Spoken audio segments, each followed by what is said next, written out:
Раздел 10. Хэллоуін. Малфой не даў веры ўласным вачам, калі на наступную раніцу ўбачыў, што Рон з Гары ўсё яшчэ ў школе. Да таго ж маюць цалкам вясёлы, хоць і стомлены выгляд.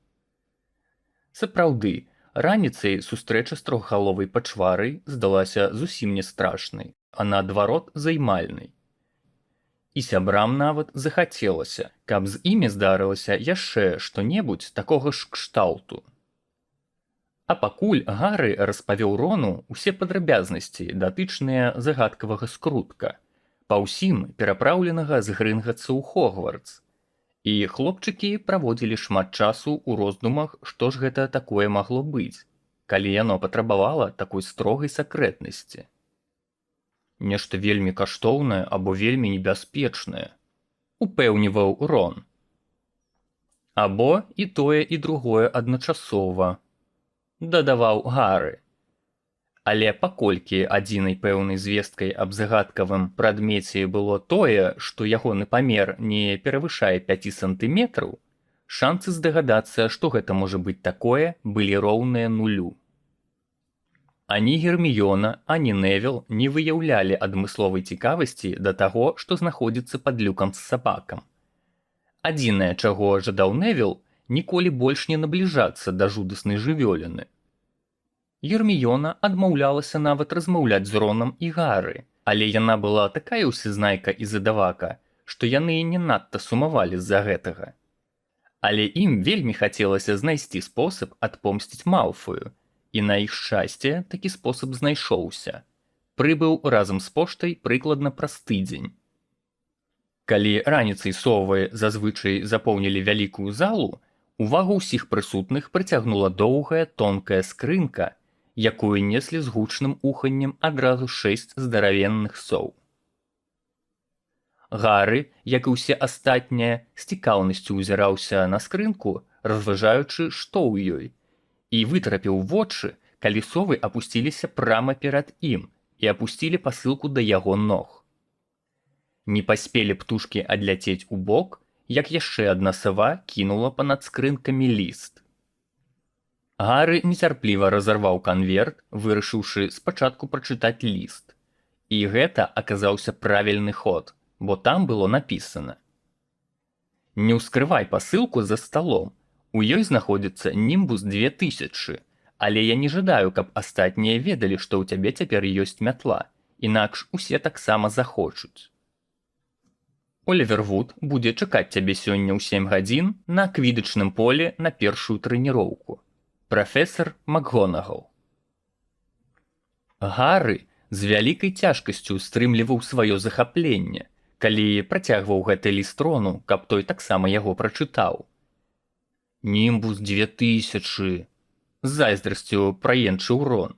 «Я ані разу нават не трымаў такую мятлу ў руках». Яны хутчэй выйшлі з зала, каб паспець у адзіноце распакаваць пасылку да першага ўроку, але па дарозе сярод вестыбюля выявілі, што шлях наверх перакрыты крэбам і гойлам. Малфой выхапіў у Гары скрынку і абмацаў яе. «Гэта мятла», — сказаў ён са змяшаным выразам зайздрасці і злосці на твары, аддаўшы скрынку назад Гары. «Гэта табе дарма не пройдзе, Потар. Першакурснікам строга забараняецца мець мятлу». Рон не ўтрымаўся. «Зазнач, гэта не якая-небудзь рухлядзь», — з'яхіднічаў ён. «Гэта Німбус 2000. Што там ты казаў цябе дома, камета 260?» Рон пераглянуўся з Гары. «Выглядаюць яны, вядома, нічога, але зусім не той клас». «Ды што ты аб гэтым можаш ведаць, Уізлі? Твае продкі сабе і нават дрэўка ад каметы дазволіць не могуць. Пэўна, вы свае мётлы па лазінцы ў ляску збіраеце?» Яшчэ да таго, як Рон паспеў адказаць, у Малфая за спіной з'явіўся прафесар Флітвік. «Спадзяюся, вы не сварыцеся, дзеткі?» Тонкім галаском пацікавіўся ён. «Потару даслалі мятлу, прафесар», адразу ж напаклёпнічаў Малфой. «Ведаю, ведаю», З зіхатлівым выглядам адклікнуўся прафесор Флітвіг. Прафесор МакГонагал усё мне распавяла аб адмысловых акалічнасцях, Поттер. І якая ж марка? Німбус 2000, сэр, адказаў Гары, з цяжкасцю стрымліваючы смех пры выглядзе расчаравання на твары Малфоя. І падумаць толькі, калі б не Малфой, я б ніколі не атрымаў яе. Дадаў ён нявінна. Гары з Ронам спакойна адправіліся наверх, душачы рогат. Малфой нічога не разумеў, але ўсё роўна быў страшэнна абураны. Але ж гэта праўда, чмыхнуў Гары, калі яны дайшлі да вяршыні мармуровай лесвіцы. Калі б ён не сцягнуў у Невіла ўспамінацель, мяне не прынялі б у каманду. І зараз ты лічыш, што за парушэнне правіл заўсёды належыць узнагарода? Данёсся ззаду злосны голас. Герміёна падымалася па лесвіцы, незадаволеная гледзячы на скрынку ў Гары ў руках. «Здаецца, ты з намі не размаўляла?» – нагадаў Гары. «І не пачынай», – параіў Рон. «Нам без гэтага так добра». Герміёна праплыла паблізу, высока задраўшы нос. У гэты дзень Гары не мог засяродзіцца на занятках. У думках ён быў у спальні, дзе пад ложкам яго чакала новая мятла, або на квідычным полі на сваёй першай трэніроўцы. Увечары ён праглынуў вячэру, нават не заўважыўшы, што з'еў, і панёсся разам з Ронам наверх, каб нарэшце распакаваць свой німбус 2000. «Ух ты!» – усклікнуў Рон. Нават Гары, які нічога не кеміў у розных марках мётлаў, адразу зразумеў, што яго мятла абсалютна непараўнальная. Танюткая і бліскучая, з рукаяткай з чырвонага дрэва. Яна мела раскошны хвост, падабраны лазінка да лазінкі. Зверху на ручцы было напісана «Німбус 2000».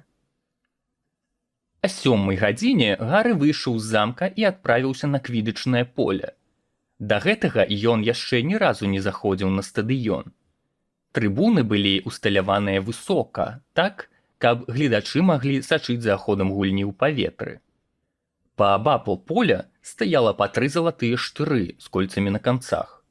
Яны нагадалі Гары маленькія пластмасавыя палачкі, скрозь якія маглоўскія дзеткі выдзьмуваюць мыльныя бурбалкі. Хіба што яны былі 50-метровай вышыні. Гары вельмі жадалася палётаць. Ён не стаў чакаць Вуда, сеў на мятлу і адштурхнуўся ад зямлі. Божа, што за пачуццё! Ён некалькі разоў праляцеў праз кольцы, а потым пачаў гойсаць над полем. Німбус 2000 рэагаваў на найлёгкія дакрананні і неадкладна паварочваў туды, куды жадаў Гары. «Гэй, Поттер, спускайся!» Прыйшоў Олівер Вуд. Пад пахай ён нёс вялікі кошык. Гары прызямліўся побач з ім. «Выдатна. Зараз я разумею, што мела на ўвазе прафесор МакГонагал. Ты і праўда ад прыроды надзелены ўменнем лётаць. Мне застаецца толькі навучыць цябе правілах. Гэта я зраблю сёння. А потым ты будзеш трэніравацца разам з камандай 3 разы на тыдзень». Ён адкрыў кошык. Там ляжалі 4 мяча розных памераў. «Значыць так», – пачаў Вуд. «Правілы ў квідычы вельмі простыя, хоць гуляць у яго можа быць не так і лёгка. Гуляюць 2 каманды. У кожнай па 7 гульцоў. 3 з іх завуцца паляўнічыя». «3 паляўнічыя», – паўтарыў Гары, а Вуд выцягнуў з кошыка ярка-чырвоны мячык памерам з шайбу. «Гэты мяч завецца квафл», – растлумачыў Вуд. «Паляўнічыя кідаюць яго адзін аднаму і імкнуцца забіць гол у адно з кольцаў. Гэта прыносіць 10 ачкоў. Пакуль усё ясна?» «Паляўнічыя кідаюць квофл у кольцы, каб зарабіць 10 ачкоў», – паўтарыў Гары. «Значыць, гэта нешта накшталт баскетбола на мётлах і з 6 кольцамі?» «А што такое баскетбол?» – з цікаўнасцю спытаў Вуд.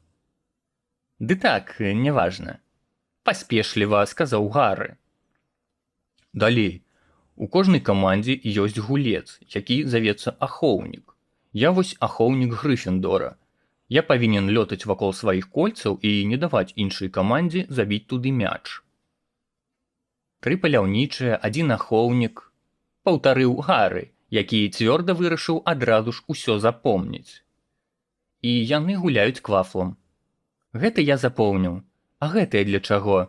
І ён паказаў на астатнія 3 мячы. Зараз пакажу, сказаў Вуд. Вазьмі вось гэта. Ён даў Гары маленькую кароткую, падобную на бейсбольную клюшку. Я пакажу, што робяць нападалы. Вось гэтыя 2 мячы завуцца нападалы. Ён паказаў на 2 аднолькавыя вугальна-чорныя мячы, крыху меншыя за чырвоны квафл. Гары здалося, што гэтыя мячы імкнуцца вырвацца са свайго месца ў кошыку, дзе іх утрымлівалі адмысловыя эластычныя матузы. «Адыдзі ў бок», папярэдзіў Вуд. Сам ён нахіліўся і вызваліў аднаго з нападалаў. У тую ж секунду чорны мяч узвіўся ўвысь, а затым кінуўся прама на Гары. Гары стукнуў яго клюшкай, каб пазбегнуць удару ў нос, і мяч зігзагам узняўся заваротна ў неба, пранёсся ў хлопцаў над галовамі і куляй панёсся на Вуда, які кінуўся на яго жыватом і прыціснуў да зямлі сваім целам. «Разумееш?» – з цяжкасцю вымавіў Вуд і з неймавернымі высілкамі запхнуў нападалу ў кошык і надзейна прышпіліў яго там. Нападалы лётаюць вакол і спрабуюць збіць гульцоў з мётлаў. Таму ў кожнай камандзе ёсць 2 адбівалы. У нас гэта двайняты Уізлі. Іх задача абараніць сваю каманду ад нападалаў і атагнаць іх да іншай каманды. Ну што, усё зразумела? 3 паляўнічыя імкнуцца забіць гол з дапамогай квафла, ахоўнікі ахоўваюць кольцы, адбівалы імкнуцца трымаць нападалаў далей ад сваёй каманды. Хутка прагаварыў Гары. «Выдатна!» – пахваліў Вуд. «А нападалы калі-небудзь каго-небудзь забівалі?» – спытаў Гары. «У Хогвартсе ніколі.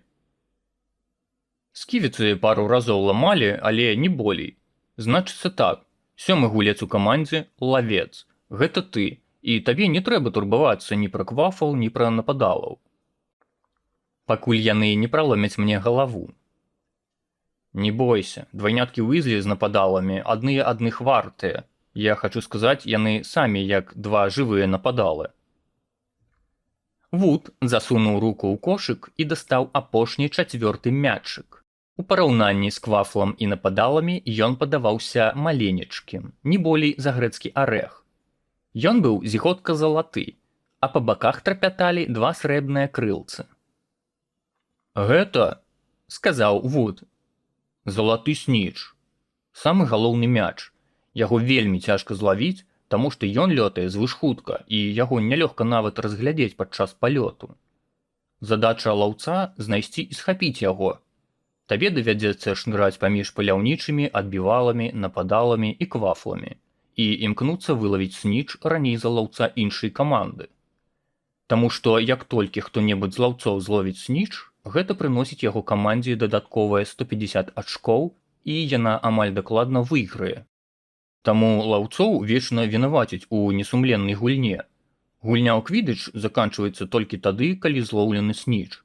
І таму гуляць можна стагоддзямі. Здаецца, рэкорд быў 3 месяцы. Гульцоў даводзілася змяняць, каб яны маглі пайсці паспаць. Вось і ўсё. Пытанні ёсць? Гары паматляў галавой. Ён ужо зразумеў, што яму трэба рабіць. Заставалася толькі зразумець, як гэта рабіць. «Мы зараз не будзем трэніравацца са снічым». Вуд акуратна паклаў мяч у кошык. «Занадта цёмна, можна яго згубіць. Давай паспрабуем вось з гэтымі». Ён выцягнуў з кішэні мяшок са звычайнымі мячамі для гольфа. І праз некалькі хвілін яны з Гары ўжо былі ў паветры. Вуд з усёй сілы шпурляў мячыкі як мага далей, а Гары імкнуўся іх злавіць. Ён не прапусціў аніводнага, і Вуд быў у найпоўным захапленні. Праз паўгадзіны стала зусім цёмна, і працягваць трэніроўкі стала немагчыма. «Сёлета на кубку будзе выгравіравана наша імя», – радасна гаварыў Вуд па дарозе ў замак. Не здзіўлюся, калі ты будзеш гуляць лепш, чым сам Чарлі Уізлі, а ён мог бы гуляць за зборную Англіі, калі б не адправіўся да чорта на рогі лавіць драконаў. Магчыма, з-за сваёй занятасці, як-ніяк 3 разы на тыдзень трэніроўкі, і гэта апроч выканання звычайных хатніх заданняў, Гары не заўважыў, як прайшло 2 месяцы з таго часу, як ён паступіў у Хогвартс. Замак стаў яму домам значна больш родным, чым дом на Прайвет-драйв, і заняткі станавіліся ўсё больш цікавейшымі, зараз, калі ён авалодаў асновамі майстэрства. Неўпрыкмет наступіў Хэллоуін. Прачнуўшыся раніцай, дзеці адчулі пах гарбузоў. І, што было яшчэ прыемней, у гэты ж дзень на занятках па змовах прафесар Флітвік абвясціў, што, паводле ягонага меркавання, клас гатовы да таго, каб пачаць навучацца ўменню прымушаць прадметы лётаць па паветры. А гэтага ўсе з вялізным нецярпеннем чакалі. З таго самага дня, калі па ўзмаху рукі прафесара, Невілава жаба, як ракета, апісала круг пад столлю. Для заняткаў прафесар Флітвік падзяліў класы на пары. Гары дастаўся Шеймас Фініган, што для Гары з'явілася вялікай палёгкай. Ён стараўся не заўважаць Невіла, які старанна лавіў яго погляд. Рону між тым давялося працаваць з Герміёнай Грэйнджер. Цяжка было сказаць, хто быў больш гэтым абураны – Рон або Герміёна. Яна так і не размаўляла з імі з таго дня, як Гары даслалі мятлу. «Не забудзьце выканаць той зграбны паварот запясця, які мы з вамі рэпетавалі», прарыпеў прафесар Флітвік са свайго стосу кніг. «Рэзка размахніцеся і лёгка секаніце, запомнілі?» Размахнуцца і секануць. Акрамя таго, вельмі важна прамаўляць чароўныя словы правільна. Не забывайце пра ведзьмака Баруфія, які сказаў «у» замест «н» і апынуўся ў быка на рогах. Як высветлілася, задача была вельмі складанай. Гары з Шеймасам рэзка размахваліся і злёгоньку хвасталі. Але пёрка, якое ім належала запусціць у неба, нерухома ляжала на стале. Шеймас ад нецярпення тыкнуў у пёрка чароўнай палачкай. Яно загарэлася, і Гары давялося тушыць пажар уласнай шапкай. Рон за суседнім сталом таксама не дамогся адмысловых поспехаў. «Вінгардіум левіоза!» адчыйна выкрыкваў ён, як млын, размахваючы доўгімі рукамі. «Ты няправільна прамаўляеш!» лаялася Герміёна. «Трэба казаць «Вінгардіум левіоза!» «Гар» павінна быць доўгім і «ю» болей мяккім. «Самой кажы, калі такая разумная!» злаваўся Рон. Герміёна падкасала доўгія рукавы сукенкі, ліха ўзмахнула палачкай і сказала «Вінгардіум левіоза». Пёрка ўзнялося над сталом і затрымцела ў паветры футах у 4 над галовамі ў дзяцей. «Выдатна!» узрадваўся прафесар Флітвік і запляскаў у ладкі. «Усе паглядзелі на міс Грэйнджер, у яе атрымалася». Да канца ўроку Рон быў у кепскім настроі. «Не дзіўна, што яе ўсе трываць не могуць», сказаў ён Гары, калі яны ўдвух прабіраліся па перапоўненым калідоры. «Гэта не дзяўчынка, а жах нейкі, па праўдзе». Хтосьці на хаду ўрэзаўся ў Гары, і гэта была Герміёна. Выпадкова зірнуўшы ёй у твар, Гары са здзіўленнем убачыў, што яна ўся ў слёзах. «Пэўна, яна пачула твае словы». «Ну і што?» – з выклікам кінуў Рон, але выгляд у яго тым не менш зрабіўся збянтэжаны. Не магла ж яна не зазначыць, што ў яе няма сяброў. Герміёна не прыйшла на наступны ўрок і не з'яўлялася ўсю другую палову дня. На шляху ў вялікую залу на святкаванне Хэллоуіна Рон з Гары пачулі, як Парваці Паціл узбуджана распавядае сваёй сяброўцы Лавандзе, што Герміёна плача ў туалеце і просіць, каб яе пакінулі ў спакоі. Рон збянтэжыўся яшчэ больш, але праз хвіліну яны ўжо ўвайшлі ў вялікую залу, святочнае ўбранне якой прымусіла тут жа забыць на Герміёну. Тысячы жывых кажаноў пляскалі крылцамі пад столлю і па сценах, утвараючы гірлянды, у той час, як яшчэ тысячы нізкімі аблокамі віселі над сталамі, адчаго полымя свечак у гарбузах трапятала і напаўняла залу таямнічым святлом. Казачныя стравы з'явіліся на залатых талерках нечакана. Гэтак жа, як гэта было на вячэры ў гонар пачатку навучальнага года. Гары якраз набіваў рот печанай бульбай, калі ў залу ўварваўся прафесар Квірл з перакошаным ад жаху тварам і цюрбанам ссунутым на бок. Ён падбег да крэсла прафесара Дамблдора, знясілена прываліўся да стала і з цяжкасцю прахрыпеў: «Троль у падзямеллі!» і споўз на пол у глыбокай непрытомнасці. Пачалася паніка. Каб дамагчыся цішыні, запатрабавалася некалькі вялікіх пунцовых феерверкаў, выпушчаных чароўнай палачкай прафесара Дамблдора. «Старасты!» – прабразгаў ён. «Развядзіце навучэнцаў вашых каледжаў па спальнях, неадкладна!» Персі апынуўся ў сваёй стыхіі.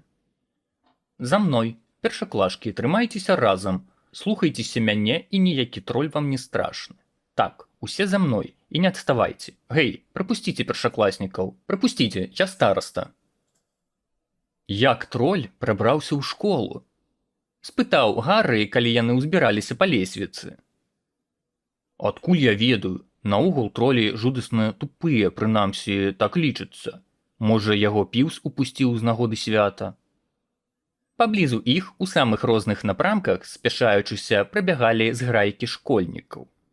Калі яны праходзілі скрозь групу разгубленых пуфендуйцаў, Гары раптам схапіў Рона за руку. «Слухай, я раптам успомніў. Герміёна!» «Што Герміёна?» «Яна не ведае пра троля». Рон прыкусіў губу. Была не была. Вырашыўся ён. Але лепш, калі Персі нас не прыкмеціць. Па-качынаму нырнуўшы, яны схаваліся ў натоўпе пуфендуйцаў, што ішлі ў процілеглым напрамку. Прыслізнулі па вольным боку калідора і панесліся да дзявоцкага пакою. Ледзь звярнуўшы за кут, яны пачулі за сабою паспешлівыя крокі.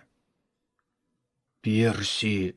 – страшным шэптам вымавіў Рон, зацягваючы Гары за спіну масіўнага каменнага грыфона. Аднак, асцярожна вызірнуўшы адтуль, яны ўбачылі зусім не Персі, а Снейпа. Прафесар прайшоў па калідоры і знік з поля зроку.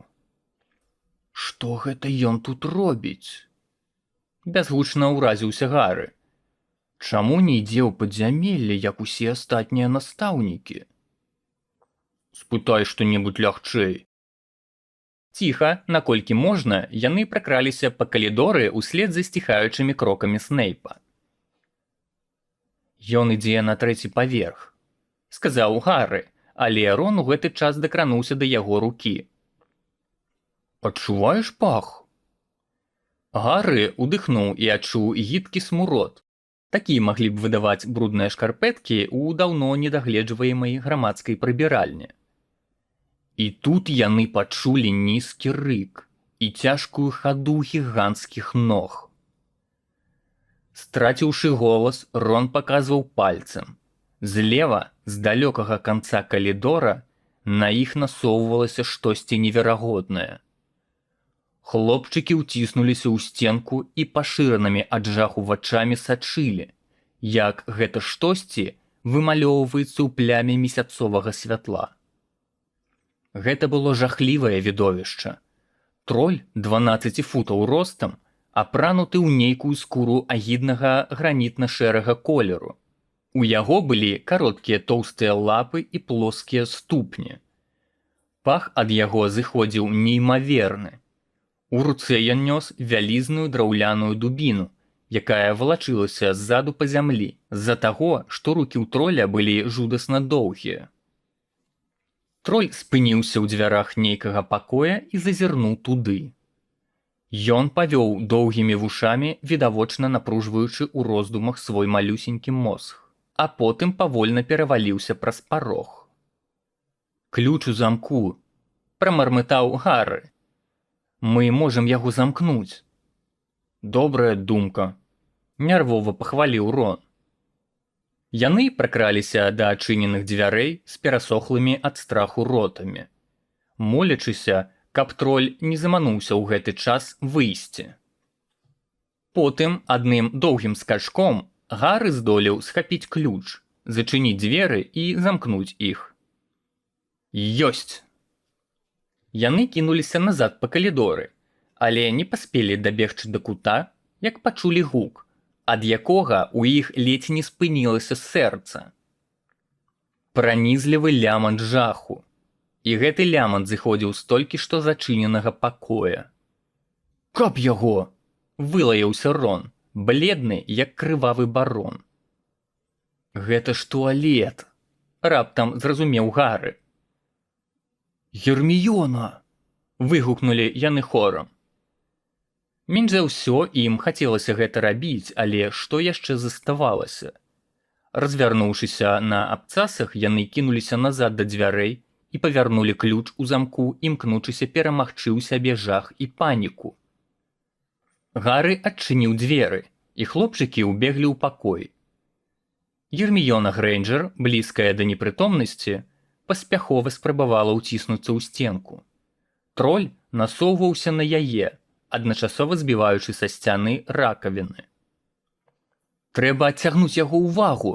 – адчайна крыкнуў Гары і, схапіўшы заткала для сцёку вады, з усіх сіл ударыў ёю па сцяне. Троль спыніўся ў некалькіх метрах ад Герміёны. Ён нязграбна звярнуўся і стаў аглядвацца наўкол з самым недарэчным выглядам, спрабуючы зразумець, адкуль раздаўся шум. Нарэшце маленькія зласлівыя вочкі спыніліся на Гары. Троль задумаўся, а потым пайшоў на хлопчыка, уздымаючы сваю дубінку. «Гэй, ідыёт, у башцы гарот!» – прароў Рон з іншага канца пакоя і кінуў у троля металічнай трубой. Труба патрапіла тролю ў плячо, але ён, падавалася, нават не адчуў удару. Затое адрэагаваў на крык і зноў задумаўся. Потым павярнуў агідную пысу да Рона, даўшы тым самым Гары магчымасць зайсці з тылу. «Ну бяжы ж, бяжы!» – крыкнуў Гары Герміёне, спрабуючы адцягнуць яе да дзвярэй, але Герміёна была не ў стане зрушыцца з месца і працягвала ляпіцца да сцяны з адкрытым ад жаху ротам. Ад крыкаў і ад узніклага рэха троль ашалеў. Ён зноў зароў і кінуўся на Рона, які апынуўся бліжэй за астатніх і якому было няма куды збегчы. Тады Гары здзейсніў адначасова вельмі адважны і вельмі дурны ўчынак. Ён разбегся, падскокнуў і абхапіў троля ззаду за шыю. Троль не адчуваў, што Гары вісіць у яго на шыі, але затое ён адчуў, як яму ў нос соваюць нешта доўгае і драўлянае. Гары скокнуў, не выпускаючы з рук чароўнай палачкі, і, недоўга думаючы, пхнуў яе ў ноздру пачвары. Выючы ад болю, троль круціўся і размахваў дубінай, а Гары ў яго на шыі літаральна чапляўся за жыццё. У любую секунду троль мог скінуць яго або забіць дубінай. Герміёна ад страху спаўзла на падлогу. Рон выцягнуў сваю чароўную палачку і, сам не разумеючы, што ўласна збіраецца рабіць, выгукнуў першую ж замову, якая прыйшла да галавы. «Вінгардыум левіоза». Дубіна раптам вырвалася ў троля з рук, паднялася высока ў паветра, павольна перавярнулася і абрынулася жудасным трэскам на галаву свайго ўладальніка. Троль пахіснуўся, як у запаволенай здымцы, а потым зваліўся, як падкошаны, пысай уніз. Ад удару здрыгануліся сцены. Гары падняўся на ногі. Ён увесь дрыжаў, у яго бракавала дыхання. Рон стаяў, як быў, з высока паднятай чароўнай палачкай і шырока расплюшчанымі вачыма, глядзеў на тое, што ж ён стварыў. Герміёна спытала першай. Ён здох? Не думаю, адказаў Гарры. Хутчэй за ўсё яго проста аглушыла. Ён нахіліўся і выцягнуў палачку з ноздры троля. Палачка была пакрыта чымсьці, што нагадвала камякаваты шэры клей. Фу, тролевы соплі. Ён выцер палачку аб штаны троля. Раптам грукнулі дзверы і пачуліся гучныя крокі, якія прымусілі хлопцаў падняць галовы. Яны і не разумелі, колькі шума нарабілі, але, зразумела, унізе былі чутныя і ўдары, і выццё троля. Праз імгненне ў пакой варвалася прафесар МакГонагал. За ёй ішоў Снейп, а скончваў працэсію Квірл. Квірл зірнуў на троля, выдаў прыдушаны лямант і сеў на ўнітаз, схапіўшыся за сэрца. Снейп схіліўся над тролем. Прафесар МакГонагал глядзела на Гарры з Ронам. Гарры яшчэ ніколі не бачыў яе такой злоснай. У яе нават вусны збялелі. Надзея выйграць 50 балаў для Грыфіндора знікла з уяўлення Гарры гэтак жа хутка, як і з'явілася. «Аб чым вы толькі думалі?» – сказала прафесар МакГонагал з халоднай лютасцю ў голасе. Гарры паглядзеў на Рона, які ўсё яшчэ трымаў у паветры чароўную палачку. «Шчасце, што ён вас не забіў. Чаму вы не пайшлі ў сваю спальню?» Снейп кінуў на Гарры хуткі пранізлівы погляд. Гарры ўтаропіўся ў пол. Яму страшна хацелася, каб Рон хаця б апусціў палачку. Тут з прыцемку раздаўся слабы голас. «Прафесар МакГонагал, яны шукалі мяне». «Міс Грэйнджер». Герміёна нарэшце здолела падняцца на ногі. «Я пашла шукаць троля, я думала, я сама з ім зладжу, разумееце, я чытала пра іх». Рон выпусціў палачку. Каб Герміёна Грэйнджер так адкрыта хлусіла настаўніку? Калі б яны мяне не знайшлі, я б загінула. Гарры засунуў палачку тролю ў нос, а Рон яго аглушыў яго ж уласнай дубінай. У іх не было часу збегаць за дапамогай. Калі яны ўвайшлі, троль ужо рыхтаваўся мяне прыкончыць. Гарры з Ронам імкнуліся рабіць выгляд, што гэтая гісторыя для іх не навіна. «Што ж, у такім разе...» Прафесар МакГонагал уважліва аглядзела ўсіх траіх. «Міс Грэйнджер, як вам прыйшло ў галаву сам-насам ваяваць з горным тролем? Дурненькая вы дзяўчынка». Герміёна павесіла галаву. Гарры проста знямеў ад здзіўлення. Герміёна, якая ніколі не парушала правілы, прыкінулася, што яна іх парушыла, і ўсё дзеля іх выратавання. Гэта як калі б Снейп пачаў раптам раздаваць цукеркі. «Міс Грэйнджер, з-за гэтага з Грыфіндора будуць знятыя 5 балаў», – сказала прафесар МакГонагал. «Я вамі вельмі расчараваная. Калі вы зусім не пацярпелі, адпраўляйцеся ў Грыфіндорскую вежу. Вучні даядаюць святочную вячэру ў сваіх карпусах». Герміёна выйшла. Прафесар МакГонагал звярнулася да Гарры і Рона. «Што ж, я па-ранейшаму лічу, што вам усяго толькі неверагодна пашчасціла. Аднак нешматлікія першакласнікі вырашыліся б супрацьстаяць даросламу горнаму тролю. Кожны з вас зарабіў для свайго факультэта па 5 балаў. Я паведамлю аб гэтым прафесару Дамблдору, можаце ісці». Хлопчыкі паспяшаліся пакінуць туалетны пакой і не прамовілі ані слова, пакуль не апынуліся 2 паверхамі вышэй. Было так добра нарэшце пазбавіцца ад тролевага смуроду, не кажучы ўжо аб усім астатнім. «Мы заслужылі больш, чым 10 балаў», – прамармытаў Рон. «Ты маеш на ўвазе 5, Герміёну ж пакаралі». «А яна малайчына, выратавала нас», – прызнаў Рон. «Зрэшты, бо мы выратавалі яе». «Можа, яе б і не спатрэбілася ратаваць, калі б мы не замкнулі троля разам з ёй», – нагадаў Гарры. Гасцінная была поўная народу і шуму. Усе аб'ядаліся прысмакамі, дасланымі наверх. Герміёна адна стаяла ў дзвярэй, чакаючы іх вяртання. Павісла няспраўная паўза. Потым, не гледзячы адно на аднога, яны невыразна буркнулі «дзякуй» і паспяшаліся за талеркамі. І ўсё ж, з гэтага самага моманту Герміёна Грэйнджер стала ім сябрам. Ёсць некаторыя рэчы, якія нельга перажыць разам, не стаўшы пры гэтым сапраўднымі сябрамі. І перамога над 12-футавым тролем – адна з такіх рэчаў.